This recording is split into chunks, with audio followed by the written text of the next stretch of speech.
नमस्कार मंडळी, तुमचं स्वागत आहे माझ्या चॅनलवर. मी सविता. तर आता बघा, तुमचे सगळ्यांचे खूप जणांचे ना मला खूप वेळा खूप प्रश्न होते की तुम्ही पहिले किती जाड होतात, आता बारीक झालात, तुम्ही वजन कसं कमी केलं वगैरे वगैरे. बरं का, आता मी तुम्हाला सांगते. मी ना माझ्या आहारामध्ये ना साखर पूर्णपणे बंद केली आहे. साखर अजिबात घ्यायची नाही. तुमचं वजन आपोआप कमी होणार बघा, तुम्ही साखर बंद करणार तर. आता पण साखर बंद करतो, पण चहाची मला एवढी सवय होती ना की मी चहाशिवाय राहू शकत नव्हती. मग मी बघा कसा चहा घेते. आता इथे पाणी ठेवलं, त्याच्यामध्ये अद्रक टाकलं आणि वेलची आणि जायफळ असं थोडं कुटून टाकलं आणि चांगलं त्याला उकळून द्यायचं. चहा पावडर टाकायची, भरपूर उकळून द्यायचं.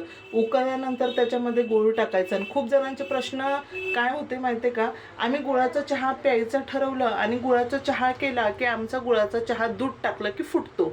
खूप जणांचे मला प्रश्न होते असे, कारण मला खूप जणांनी विचारलं की गुळाचा चहा फुटतो, त्यामुळे काय आम्ही गुळाचा चहा करत नाही, फुटतो म्हणून. आणि माझ्याकडे जेवढे माझे जवळचे येणारे नातेवाईक आहे, फ्रेंड सर्कल आहे, मैत्रिणी आहेत, आणि सगळ्यांना आहे ना मी गुळाचा चहा पाजते. त्यामुळे त्यांना सुद्धा माझ्या हातचा गुळाचा चहा खूप आवडतो. माझ्याकडे कधी आला ना, पहिले कधी चहा प्यायला कंटाळा करणार नाही. कधी मी नाही विचारलं तर ते स्वतःहून म्हणते गुळाची चहा पाज ना आज तुझ्या हातची.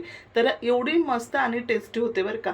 पण आता आहे ना, तुमची गुळाची चहा फुटू नये म्हणून मी तुम्हाला स्ट्रिक सांगते. बघा, हा खाण्याचा सोडा जो आपण जेवणात भजी करताना वगैरे वापरतो, आता एवढा नाही टाकायचा आहे. फक्त एक चिमूट, जशी चिमटी कसं आपण कोणाला चिमटी घेतो ना, तेवढी एक चिमटी घ्यायची आणि थोडासा टाकून द्यायचा. चहा छान उकळून घेतला. इथे कडकडीत चहा उकळायचा, दूध टाकायचं आणि तुम्हाला पाहिजे तेवढं दूध टाका. आणि आता याला पण आहे ना खळखळ उकळून द्यायचं. आता काहींना बघा ना, म्हणजे एकदम कडकडीत चहा आवडतो. मी साय सगळं दूध टाकते, कारण की ना साय टाकल्यानंतर अजून तो चहा आहे ना मस्त लागतो आणि एकदम मलाईदार चहा होतो. चहा प्यायची मज्जाच खूप वेगळी असते बरं का. आणि म्हणजे आता काही जणांचं म्हणणं कसं आहे की दूध टाकलं की चहा फुटतो. आता असं एक चिमूट सोडा तुम्ही वापरा आणि भरपूर उकळू द्या. आता खूप लोक आहे की त्यांना आहे ना कडक चहा आवडतो. म्हणजे तुम्ही जेवढं जास्त उकळलेला, म्हणजे जेवढं उकळणार ना तेवढा तो चहा प्यायला खूप कडक आणि मस्त लागतो. असं खूप जणांना माझ्यासारखी सवय आहे, कारण मला पण एकदम कडक चहा आवडतो.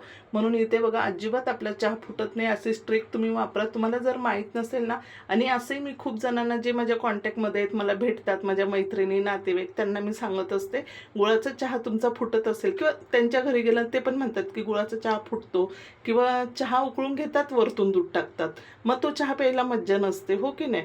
म्हणून मी त्यांना हिस्ट्री खूप जणांना सांगितलेली आहे. बघा, इथे किती वेळ मी चहा उकळला, एकदम कडकडीत चहा उकळला, जरा तरी फुटला का आपला चहा? अजिबात नाही. तुम्हाला जर व्हिडिओ आवडला असेल तर व्हिडिओला लाईक करा, चॅनलला सबस्क्राईब करा आणि चहा प्यायला या.